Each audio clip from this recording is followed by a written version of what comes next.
In this lecture, we will be talking about ethical and legal issues and how they pertain to the practice of mental health counseling.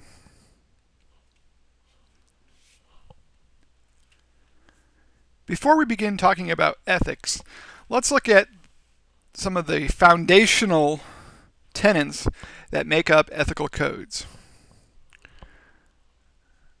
Underlying all ethical codes, regardless of profession, are morals. So when we talk about morality, we're talking about evaluation of our actions. This is how we judge what is considered right and what is considered wrong. Morally, we know that it is wrong to murder or kill someone. Morally, we know it is right to help someone in distress. The moral conduct codes that we live by are decided by the community or society in which we live. It's the people that we are in contact with and associate with whose morals we typically mirror. What may be moral in one community may not be considered moral in another. Morality also works on a continuum where there could be levels or ordered rankings of morality. These basic moral principles over what is right and what is wrong then form the foundation for our ethical guidelines. And at the core of counseling ethics, we could find 5 major principles. These moral principles were identified in the 1980s by a researcher named Kitchener. Kitchener's moral principles were as follows. First is the principle of autonomy. We need to respect the freedom of our clients to make their own decisions or choices. Right or wrong, whatever decision they're making, we have to respect the fact that it's the client's decision. We morally cannot restrict choices for them or take away options. They need to make the decision, and therefore they need to live with the consequences of that decision. A second moral principle is that of nonmaleficence. Nonmaleficence refers to doing no harm. In our work with clients, we should not actively or intentionally try to harm our clients. Everything that we do, from the theories that we employ, the interventions we use, or the techniques that we attempt, should all have the expressed goal of not harming our clients. Frankly speaking, we should have a point where clients do not get worse as a result of their work with us. A third principle is beneficence. Beneficence refers to promoting good mental health and wellness in others. As counselors, we have an ethical and moral obligation to make the counseling process beneficial to our clients. It should be a helpful, impactful, and growth-oriented experience for clients.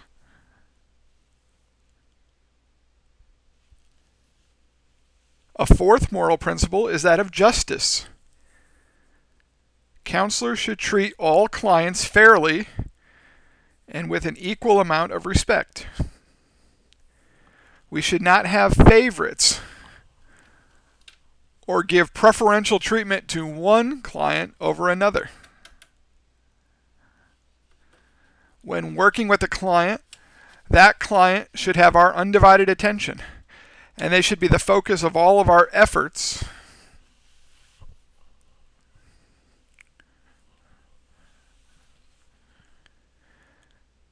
final moral principle that Kitchener talks about is fidelity. And fidelity talks about trust and loyalty. As counselors, we need to be loyal to the clients with whom we work. Our allegiance should be to the client. So if we are working with a client who is going through some relationship issues, we should not be siding with the other partner, siding with the individual's spouse. Our obligation is to side with the client, to work with that client and help that client achieve the goals that are set in the best possible way.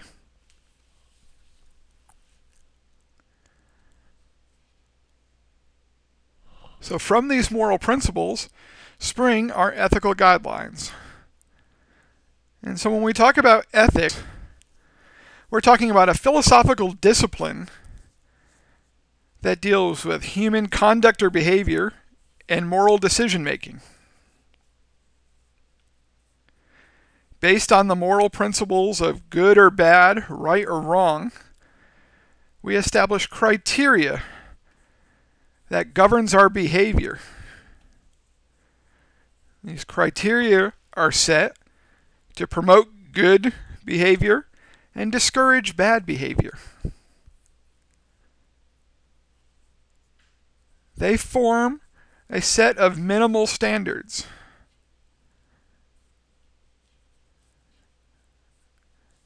They create guidelines or benchmarks for behavior that we should aspire to achieve.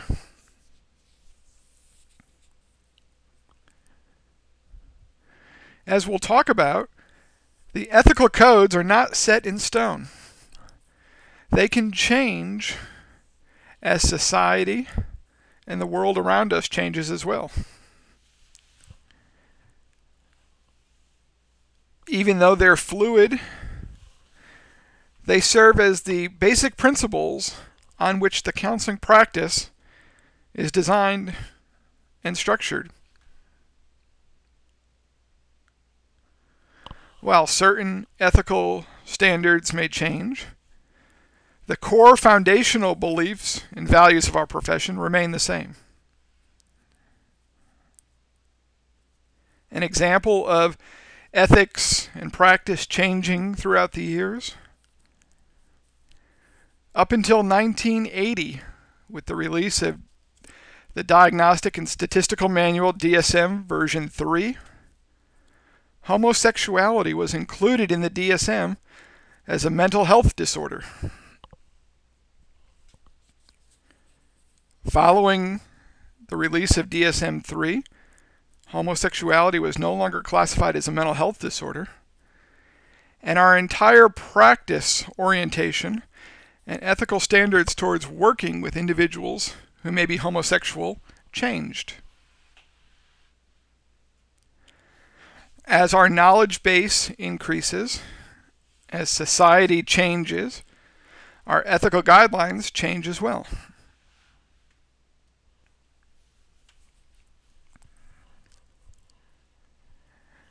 When practicing in an ethical manner, there are two different levels of ethical behavior we talk about: mandatory and aspirational ethics.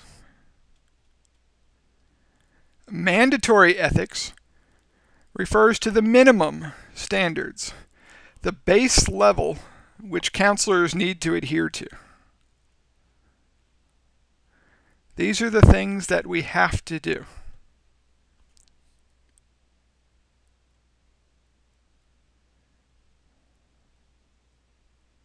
Above mandatory ethics are aspirational ethics. Aspirational ethics go above and beyond the minimum standards.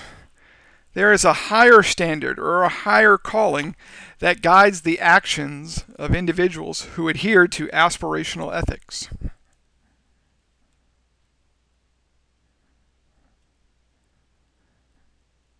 Mandatory ethic would be protecting the confidentiality of our clients. As counselors, we are ethically mandated to keep confidential the discussions that occur between us and our clients. But there are situations when confidentiality can be breached. For example, a court order or a subpoena may be sent to you requesting that you release client documents. A counselor who aspires to a higher order of ethical practice may refuse to follow with that court order, truly believing in the power of client-counselor privileged information. In so doing, that person risks legal repercussions. However, they are adhering to their aspirational ethics in doing what they truly feel in their hearts and in their minds to be correct.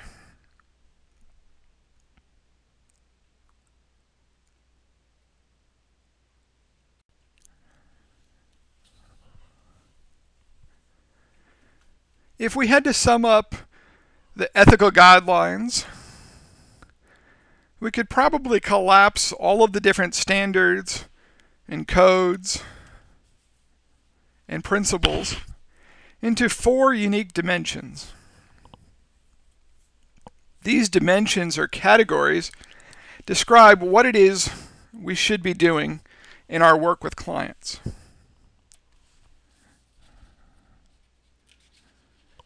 First, we should possess adequate knowledge, skills, and judgment. To practice as a counselor requires you to have an understanding of the basic principles of counseling, whether that be theoretical orientations, skills training, understanding of client differences. If we're not skilled and we don't have training, then we're probably not going to be very effective with that client. And so if we're going to work with clients, ethically, we should make sure that we have the skills required before we treat them. If you were to go to the doctor, you would want that doctor to have graduated from medical school and have some training before you had them work on you.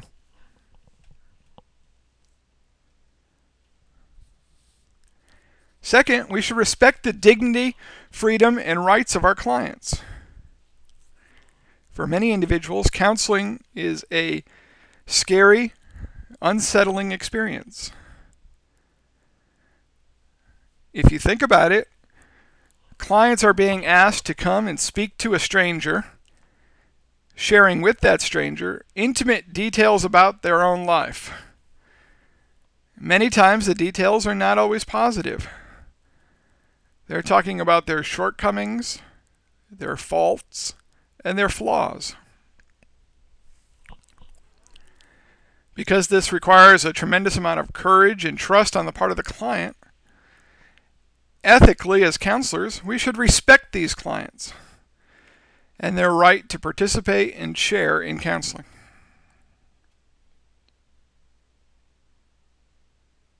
Thirdly, we need to use our power judiciously.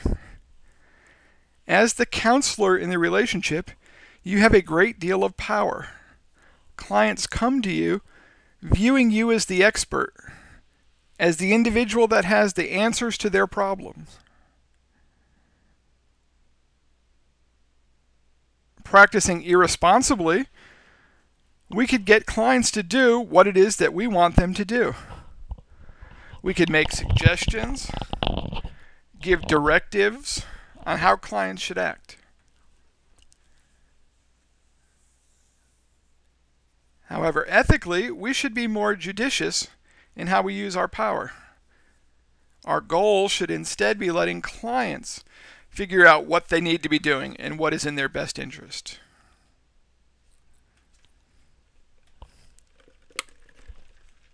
And finally, we need to conduct ourselves in a way that promotes the public's confidence in the profession of counseling. Each time an individual acts unethically or inappropriately, the trust that people have in counselors erodes some.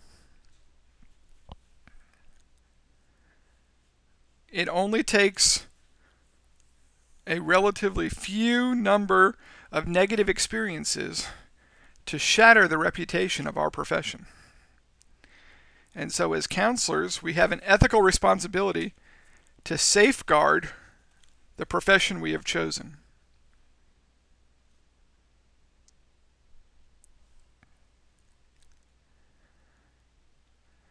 So from these principles, we develop codes of ethics. And these codes of ethics are specific to the profession that developed them. So the counseling code of ethics are those that individuals practicing in a counseling capacity are required to follow. The code of ethics educates us into what is sound ethical conduct. In situations that may be novel or new to us, the ethical standards serve as a good place to start to try to understand how you should be functioning and what your best step would be.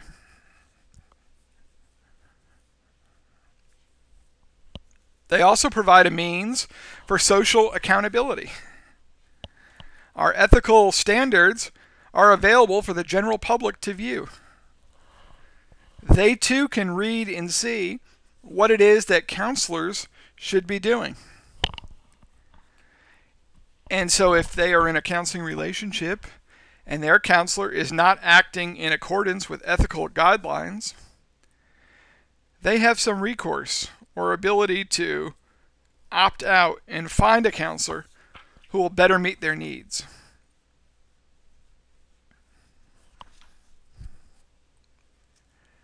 The standards also serve as a springboard to improving our practices. While the ethical guidelines serve as a baseline minimum for standard, throughout time we've seen changes that improve our standard of practice. One example is the issue of dual relationships or intimate relationships with clients.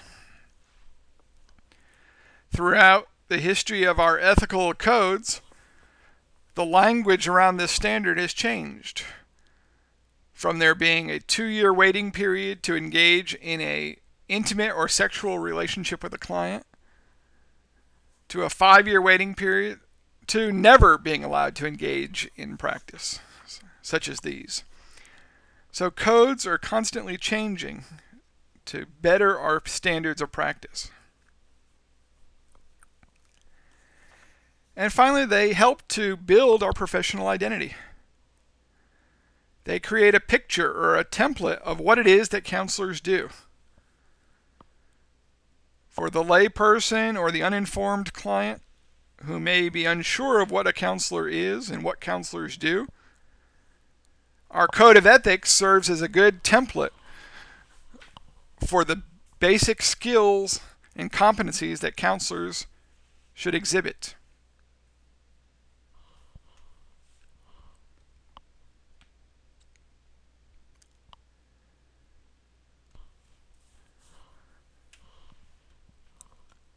As a mental health counselor, there are several ethical codes that you should be familiar with. Many of the standards in these various codes or guidebooks are similar, and there's a lot of overlap.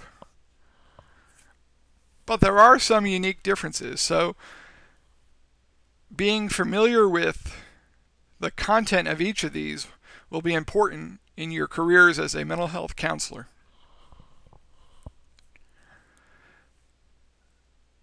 The one that should direct most of your attention is the ACA Code of Ethics. ACA is the largest professional organization of counselors in the United States, and its ethical guidelines have been adopted by many state licensing boards as the standard of practice in regards to ethics in those states. The current version of the ACA Code of Ethics is the 2005 version, but the new version will be released next year in 2014. The Code of Ethics forms standards of practice and talks about minimal expectations, the mandatory ethical behavior we are expected to exhibit.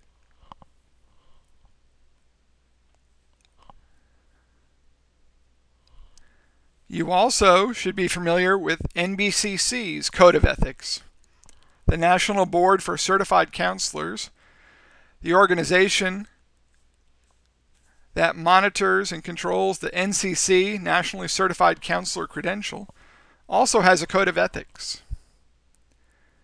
Should you seek certification status, one of the requirements is your willingness and agreement to abide by the NBCC Code of Ethics.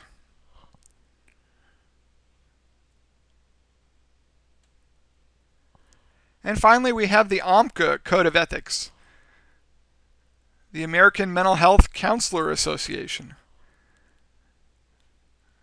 While the other ethical codes are more general for counselors, APGA's Code of Ethics take on a more specific role to the duties and responsibilities of counselors working in mental health or community agency settings. So you may find APGA's Code of Ethics to be particularly useful in your future career locations. Since the ACA Code of Ethics is the predominant code followed by counselors, let's talk a little bit about that one. The first ACA Ethical Code began in the 1950s. In 1953, Donald Super, who you may know from career counseling theory courses, was the president of APGA, the American Personnel and Guidance Association, which eventually would become ACA.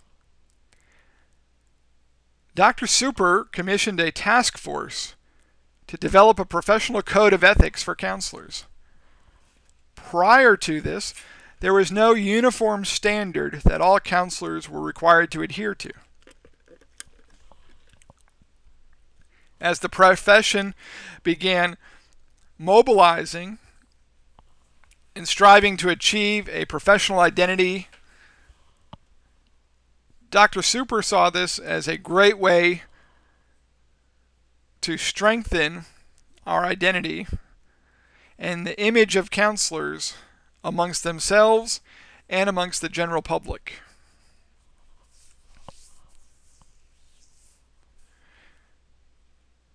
And so the task force worked to develop the code, and it took several years, but in 1961 the first ethical standards were adopted.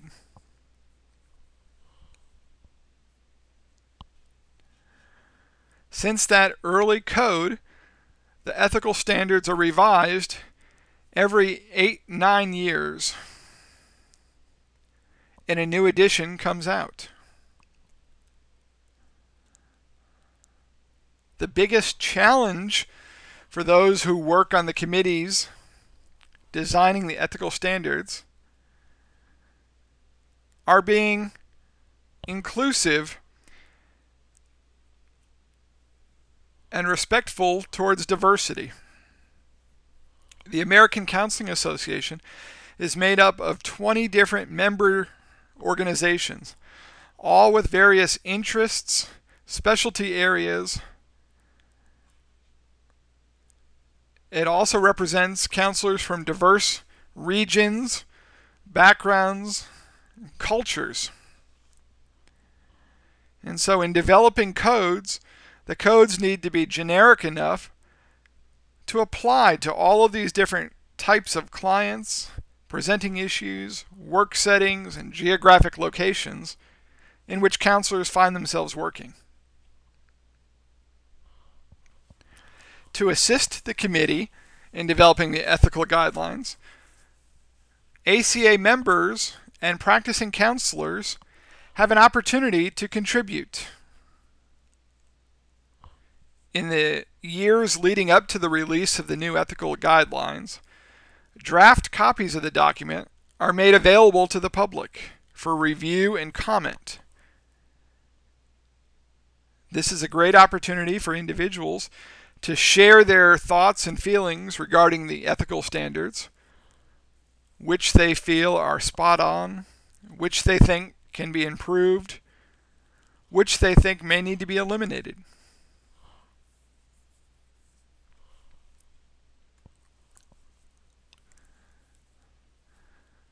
The Code of Ethics is divided up into different sections. There are 8 different sections in the ACA Code, and they deal with issues such as the counseling relationship, confidentiality, professional responsibility, relationship with other professionals, evaluation, assessment, and interpretation, teaching, training, and supervision, research and publication, and finally it talks about a process for resolving ethical dilemmas.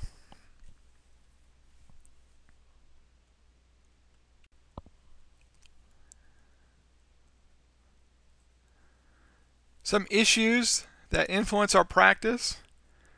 We first talk about competency and scope of practice. This is difficult to define. How is competency measured? How do we determine what makes an individual competent to practice? There are not clear benchmarks that we could assess in clients in terms of successful treatment outcomes. We could assess your competency as a marksman by having you fire at a target and then assessing whether or not you hit the bullseye. But how do we assess competency in a counselor? How do we measure whether a client progressed and progressed enough for the counselor to be given credit? So it becomes difficult to address and define competency. It's also difficult to define scope of practice because counselors work in many different settings. What a school counselor does may be completely different than what a mental health counselor does, or an academic advising counselor, or a career counselor. Because we have so many varied career settings for counselors, scope of practice becomes difficult to define. Because these are difficult to define, establishing ethical guidelines related to them also presents a challenge.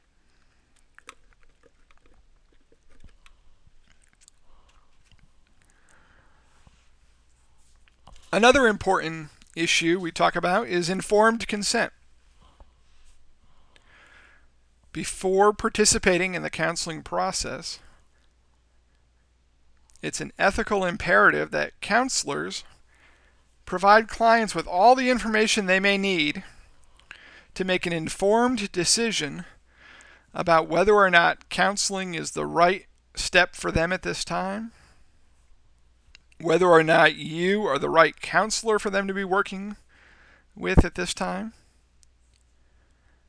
and whether or not they are ready to commit the time, energy, or resources needed to make counseling a valued experience. And so our goal then is to share as much information as possible with clients at the beginning of our relationship, allowing them to see what counselors do, what will be expected of them, how sessions will be conducted, how often you will meet, whether or not other individuals will be brought in to participate. These are just a few of the things that you would share in an informed consent process.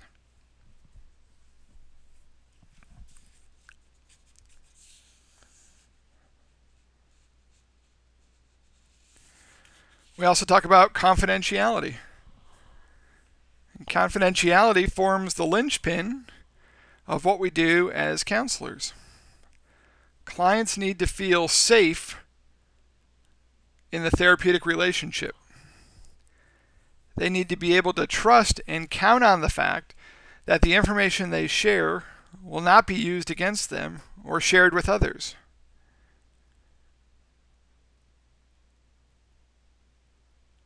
It's confidentiality that allows people to share those intimate details or those negative aspects of their life that need to be shared to get better, but nonetheless cause a lot of stress and anxiety for the individual doing the sharing.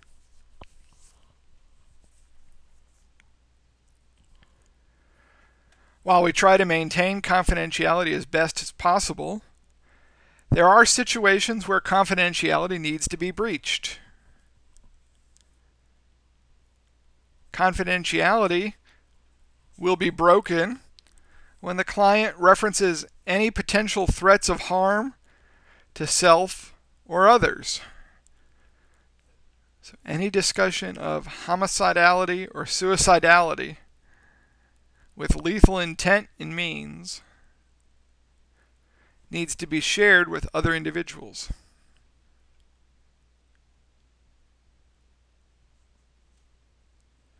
When there is any suspected child or elder abuse, and both of these are considered vulnerable populations that may not be able to defend themselves, when either of these groups are being abused, counselors should break confidentiality.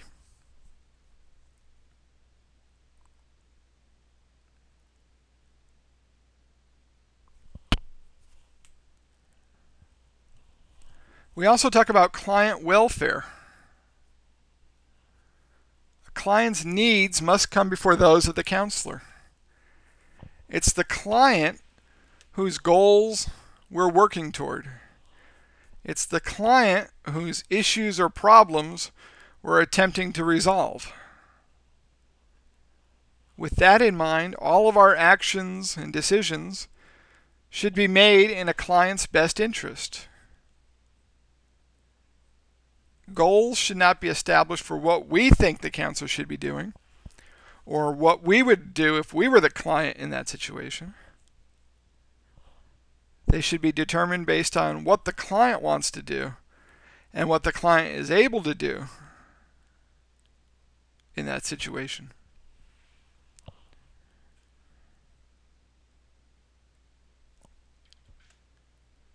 We also talk about dual relationships.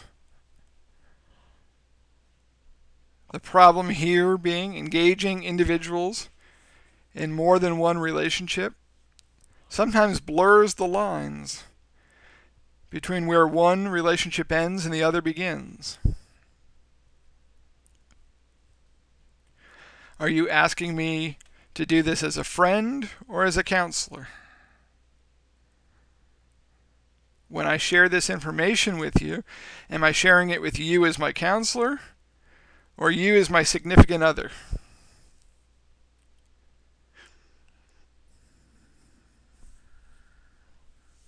So dual relationships form a tricky slope for the ethical counselor, as do sexual relationships. Forming intimate sexual relationships with clients. This issue has become so predominant that it's now completely prohibited in the current ethical guidelines. In fact, a review of NBCC's website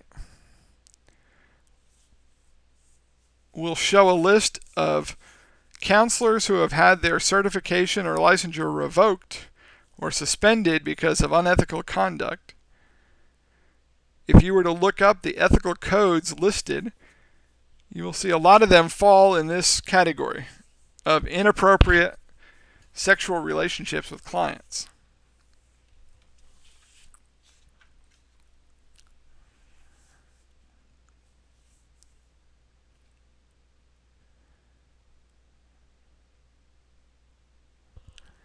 So having these ethical guidelines are definitely a good idea. The problem comes with enforcing them. While all ACA members were required to adhere to the Code of Ethics and Standards of Practice, we really struggle with enforcing that happens. There are speed limit signs put up on the roads requiring you to drive at a speed no greater than the posted limit. However, we probably all know individuals, although not ourselves, that drive above these limits. Sometimes we get caught, sometimes we don't. In fact, the majority of the time we probably don't get caught. It would be near impossible for police to target and monitor every single instance of violation of this rule.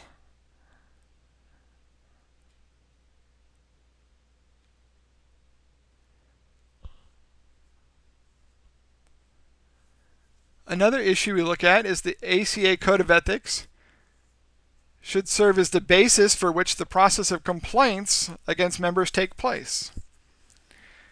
As mentioned earlier, there is a section in the code that deals with how ethical dilemmas should be resolved. From first identifying whether or not there is an ethical issue at play,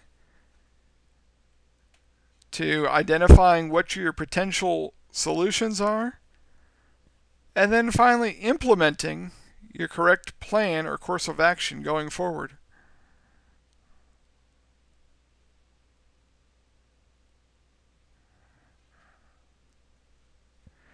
And then finally, the ACA Ethics Committee is responsible for enforcing the Code of Ethics. But this committee can only do so much. They do not have at their disposal enforcement officers who are out patrolling every clinic, every counseling setting, looking for people violating ethical codes.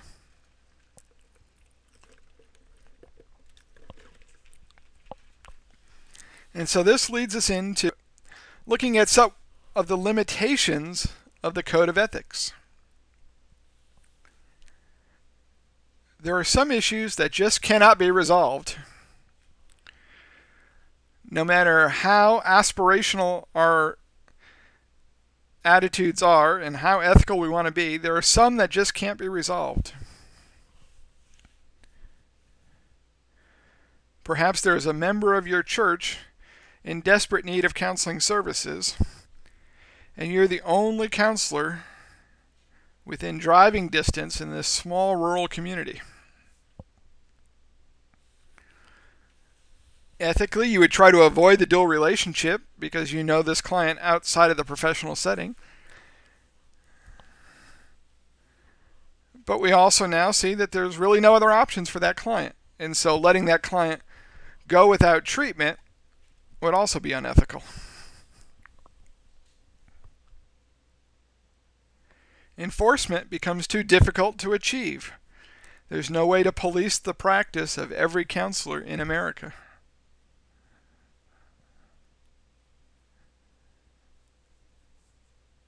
Some of your experiences or situations that you encounter may be vague or ambiguous and not clearly covered in the code. If you're working with a high school student all throughout their high school career, and part of your work together was helping the client develop the self-esteem and confidence to apply to college, and they finally get into college and they're so excited they invite you to their graduation party, what do? Ethically, should you go or should you not go?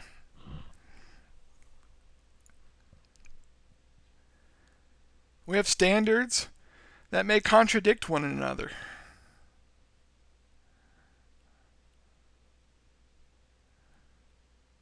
Context needs to be considered when evaluating standards, when they should be liberally applied and when they should be applied adhering specifically to the letter of the law.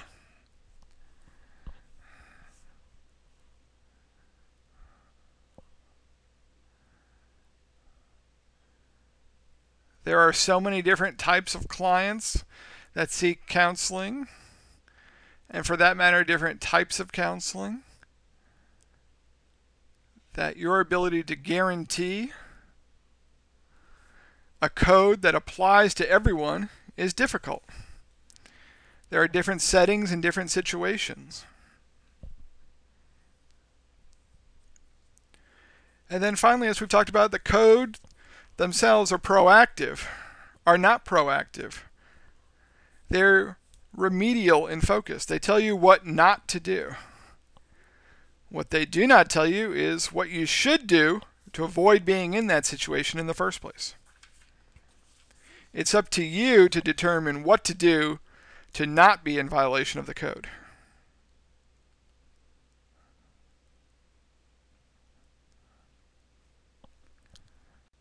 So where do we go from here? Well, as mentioned, the ACA Ethical Code is constantly being revised, and the new revision will be out next year. Among the areas that are being looked at, changed, updated, enhanced, revolve around issues of spirituality, sexual orientation, computer-assisted technology or computer-based counseling services, assisted suicide, school counseling in school counseling settings, aggression and violence, and dual relationships in rural settings, an issue for many of us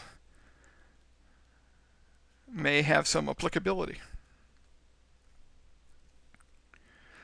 So with all that's coming out and all that we're asked to do, how do we maintain sound legal practice?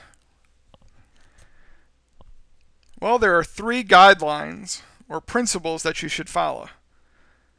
These are things to keep in the forefront of your mind that should guide the decisions that you make. For one, you should always try to act with personal and professional honesty. 2, you should try to act in the best interests of your clients. And 3, you should act without malice or personal gain. So using your judgment, always consider who is the client, what does the client need at this time, and am what I'm doing for my benefit or the client's.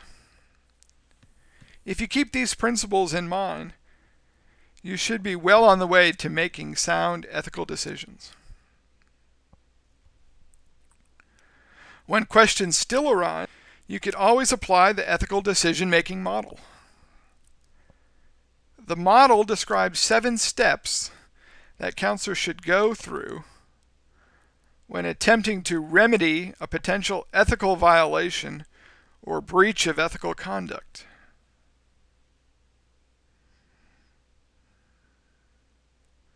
The first step is to identify what your problem is. What is it that's causing you some dissonance? What is it that's causing you to think that some type of ethical issue may be at play? Step 2 will have you review the appropriate ethical guidelines. What do the Code of Ethics say about situations such as this one?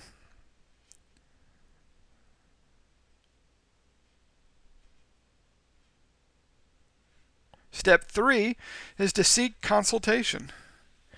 Get a second opinion. Have a fresh set of eyes look at the problem. Sometimes, as counselors, we become so emotionally invested in our clients that we lose some of our subjectivity.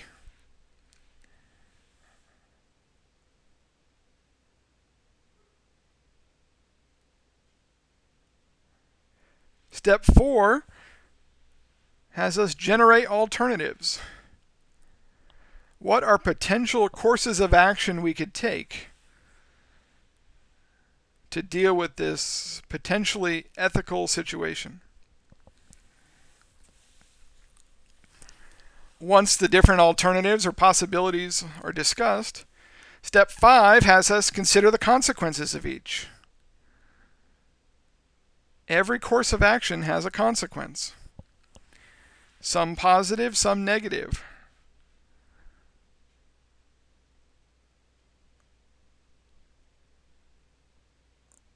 Our goal here is to then evaluate each of these plans and choose the best one, which has the least amount of consequences and the greatest opportunity of doing good and helping clients. And finally, in step 7, we begin implementing that course of action we chose. And keep in mind that just identifying ethical problems or solutions to those problems is only half of the battle. We then need to actually implement it, letting rubber hit the road and seeing how it changes the client and counseling dynamic.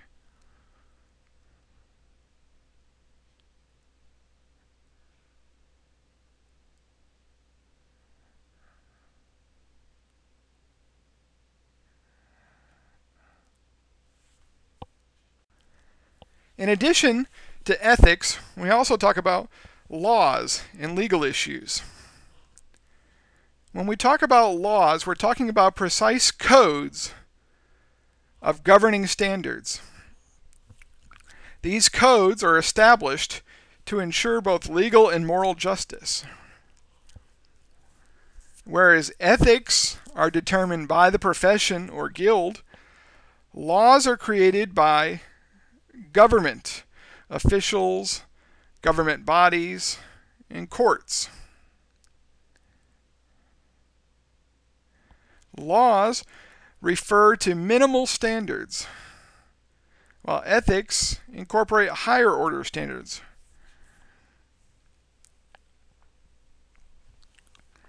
Laws talk about what we should do. Ethics and morals talk about why we should do it. It's illegal to kill someone. It's also unethical and immoral.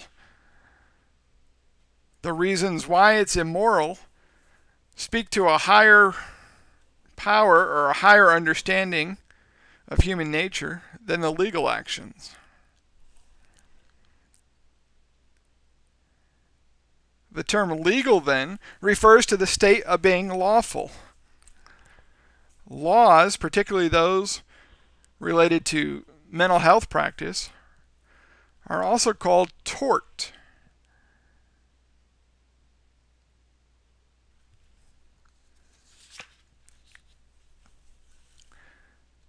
There are two types of laws we'll get: criminal law and civil law. Criminal law deals with issues in which an individual's behavior or conduct violates a law established by the federal or state government. These governments create statutes, and the decision here that the court or the jury make is whether or not an individual broke that statute.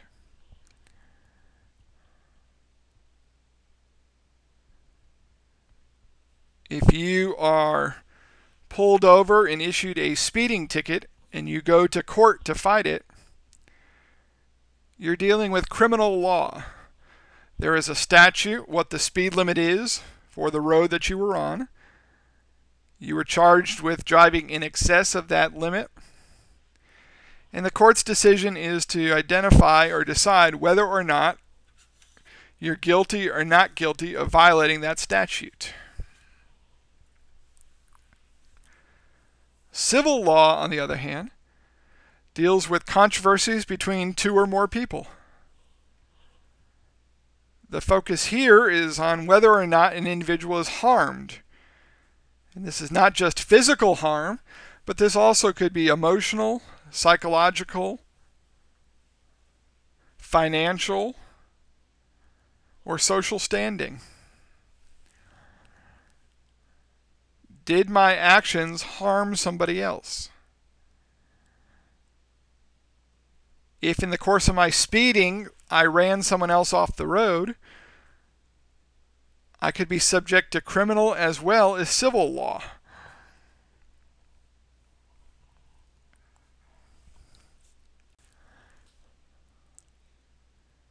Laws are generally supportive of the code of ethics in counseling. They usually overlap, and there's not a tremendous amount of disagreement between them. If we act according to our ethical standards, more than likely we're acting in a legal and lawful way as well.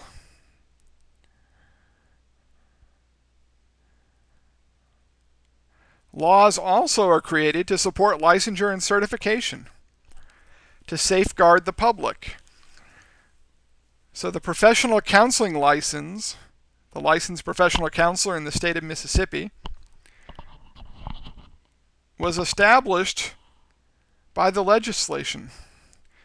Legislators developed the licensing procedures, the licensing standards, and enacted it into law, whereby now individuals who wish to practice as a counselor in Mississippi must adhere to the legal definition of what counseling is.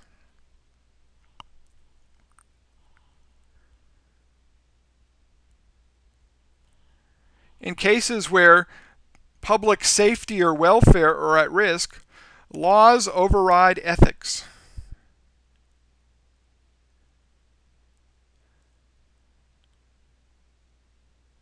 The well-being of the many outweighs the well-being of the few.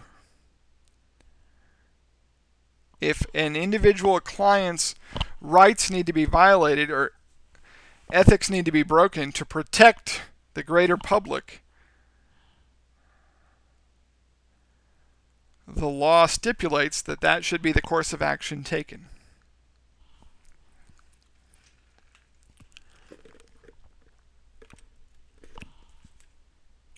So we'll look at some laws that affect community counseling or mental health counseling throughout the years. These cases led to the formulation of federal regulations that help shape what it is that we as counselors do. The first is Tarasoff versus the California University Board of Regents.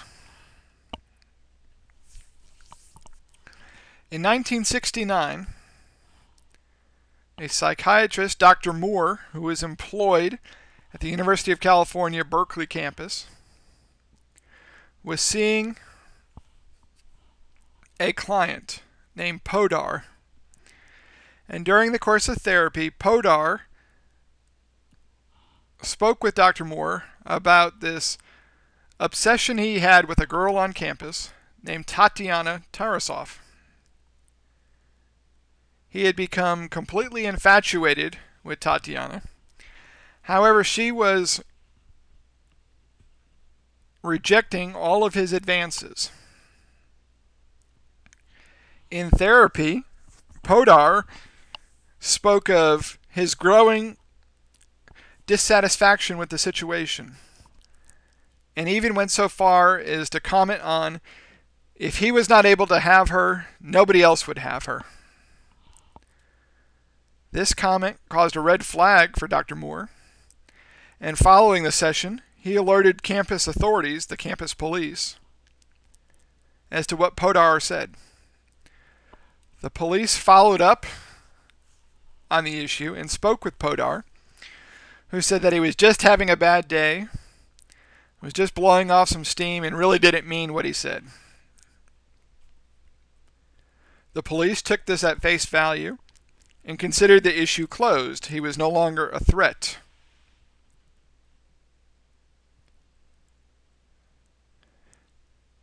A few days later, Podar shows up at Tatiana's dorm. She grants him access to the building, and he proceeded to come to her room, and after an argument, murders her in her dorm room. The family of Tatiana Tarasov filed wrongful death lawsuits against the university, Dr. Moore, and the rest of the counseling staff at the clinic, stating that they did not protect their daughter. Their defense was that they informed authorities and the police, and that was their ethical responsibility. What the courts ruled is that Dr. Moore and the university did not go far enough. In addition to alerting the authorities, they were responsible for alerting Tatiana herself that specific threats had been made against her. Had she known what Podar had said about her, her decision to let him into the dorm may have been completely different, and a horrible tragedy may have been averted. From this case, we now have the duty to warn principle, which states that when individuals make threats that are specific towards another individual, we have a duty to warn that individual if they are in harm's way.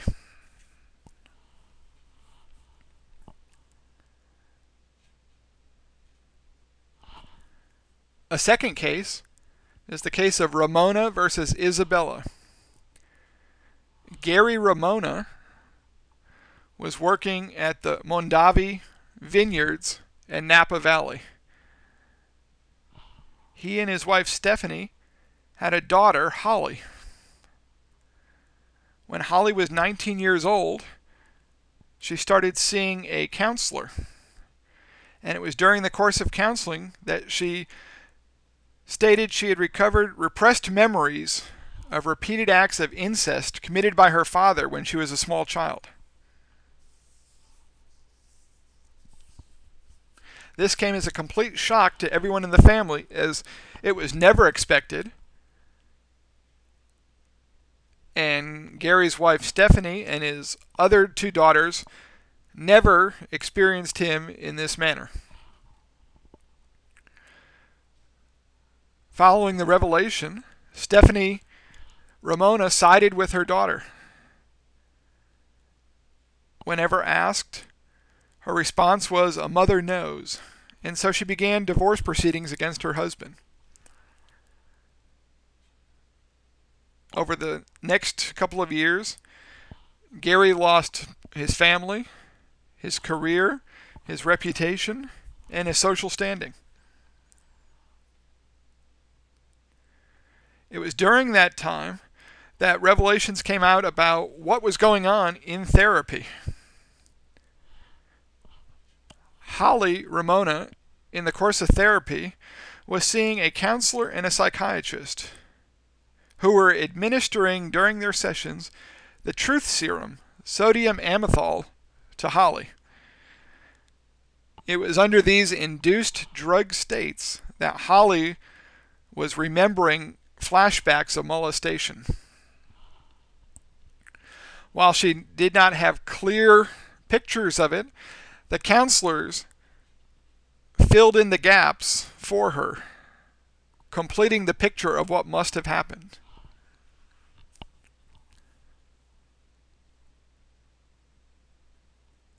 This case, won by Gary Ramona, set the precedent for which third-party suits can be filed against therapists treating psychological disorders.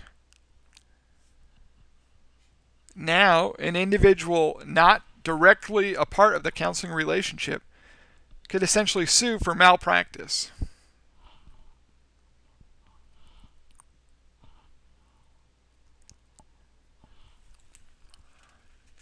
And the third important case we talk about is Jaffe versus Redmond. In the early 1990s, Mary Lou Redmond was a police officer. She was working in Illinois, and she received a call over the dispatch for a fight in progress at an apartment complex. She was the first to arrive on the scene. When she did, she found an individual identified as Ricky Allen chasing a man outside of the apartment complex wielding a butcher knife.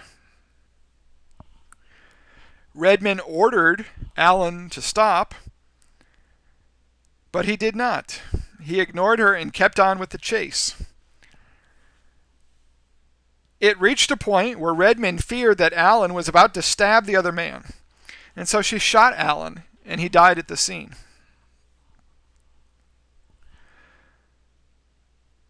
Jaffe, who was an attorney working on behalf of Allen's family, filed a lawsuit against Redmond, claiming she had used excessive force. Witnesses testified that Allen was not armed during the altercation, and that what she thought was a knife was in fact not a weapon at all. During the course of the trial, it was discovered that Mary Lou Redmond was seeking counseling from a licensed clinical social worker related to her experiences with shooting the suspect.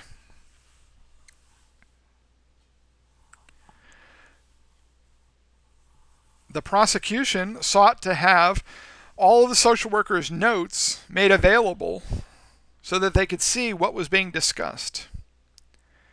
Redmond and her therapist opposed the request, claiming that the notes were protected under patient-doctor privilege.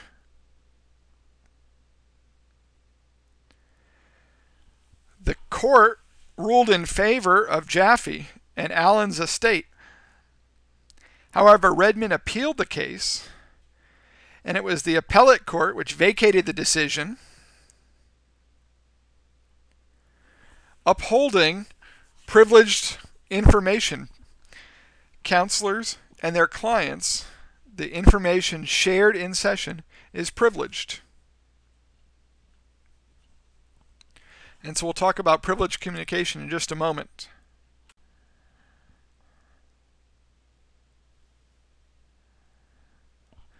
So from these rulings, issues that we have: duty to warn, letting clients know when they're in harm's way, letting other individuals know when they may be at risk for victimization. Informed consent, educating clients about what to expect and what they can hope to gain from counseling. In that informed consent, you should talk about the procedures and goals that you're going to use, any side effects of counseling, positive or negative, what your own qualifications, training, and background are as a therapist, and any alternative sources of help that may be available.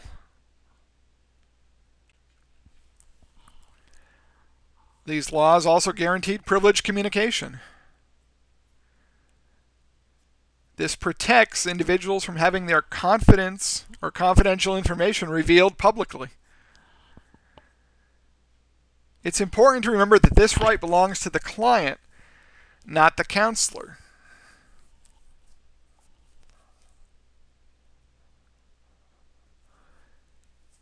Clients can claim privileged communication.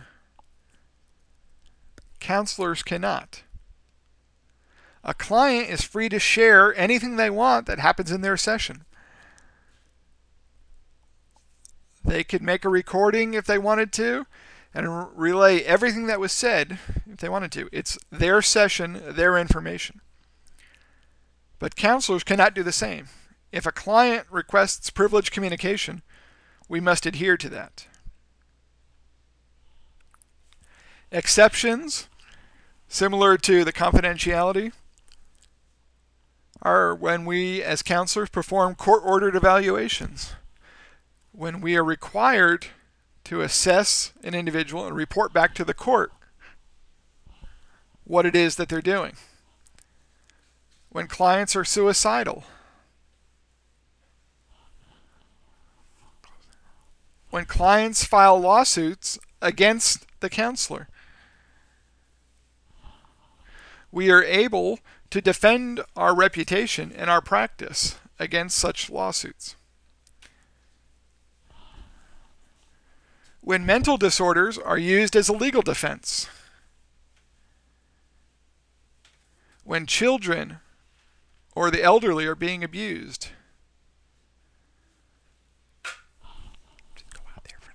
When clients disclose homicidal intentions. And when there's a need for immediate hospitalization and the sharing of any medical issues or medications a client is taking may be beneficial to the treating physicians.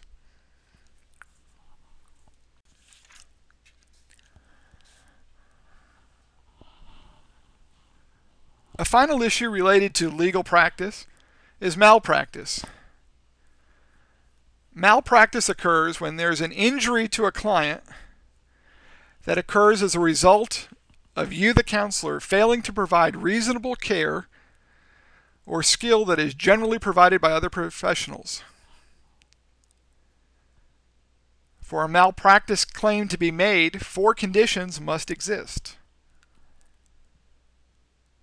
First, the counselor has a duty to the client. Malpractice can occur when a counselor is not performing their duty to the client. Malpractice cannot be considered when it's a parent or a sibling or a spouse claiming that the duty is not met. Second is the duty of care was not met. There was some negligence on the part of the counselor. A client must be injured in the process, and again, this is physical, emotional, psychological, and a close causal relationship must be determined.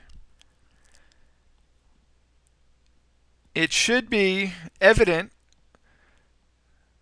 that the actions of the counselor specifically led to the issues or injury suffered by the client.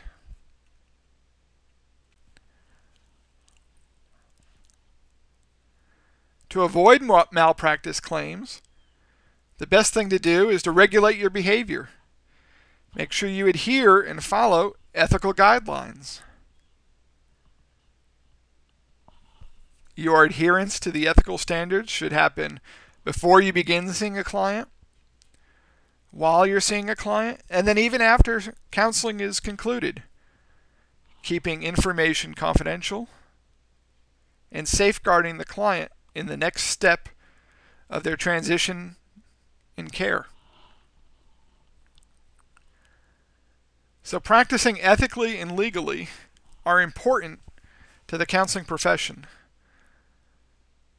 for they help ensure that the services we provide are valued and effective to those who seek our help.